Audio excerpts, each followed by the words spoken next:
एक दिन राज दरबार में अकबर ने बीरबल की हाजिर जवाबी की बहुत प्रशंसा की। यह सब सुनकर दरबार में उपस्थित एक मंत्री को बहुत गुस्सा आया।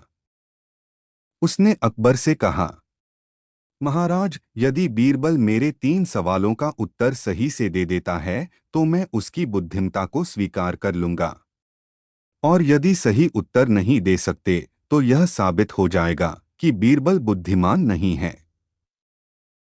अकबर को मालूम था कि बीरबल उसके सवालों का जवाब जरूर दे देगा, इसलिए उन्होंने उस मंत्री की बात स्वीकार कर ली।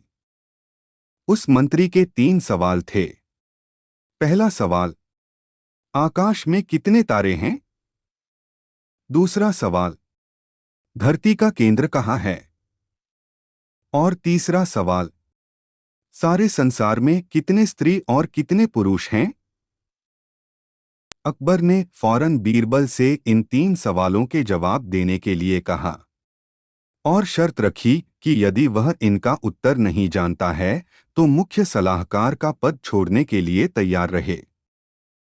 बीरबल ने कहा, तो सुनिए महाराज, इन 3 सवालों का जवाब देना बहुत ही सरल है।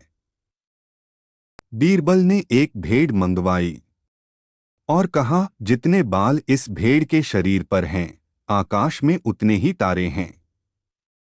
दोस्त, गिनकर तसल्ली कर लो।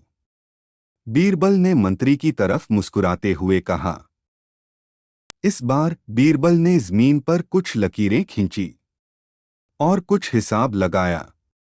फिर एक लोहे की छड़ मंगवाई गई और उसे एक जगह गाड़ दिया, और बीरबल ने अकबर से कहा, महाराज, बिल्कुल इसी जगह धरती का केंद्र है, चाहे तो आप स्वयं जांच लें।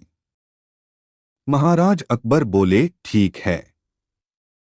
अब तीसरे सवाल के बारे में कहो।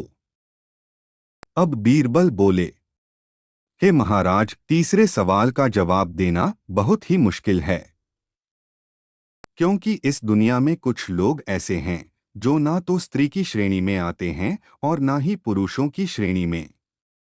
उनमें से कुछ लोग तो हमारे दरबार में भी उपस्थित हैं, जैसे कि ये मंत्री जी। महाराज, यदि आप इनको मौत के घाट उतरवा दें तो मैं स्त्री और पुरुष की सही संख्या बता सकता हूं। अब मंत्री जी बीरबल के सवालों का जवाब सुनकर थर थर कांपने लगे और महाराज से बोले, महाराज, मुझे मेरे सवालों का जवाब मिल गया। मैं बीरबल की बुद्धिमानी को मान गया हूं। बीरबल वास्तव में बुद्धिमान है।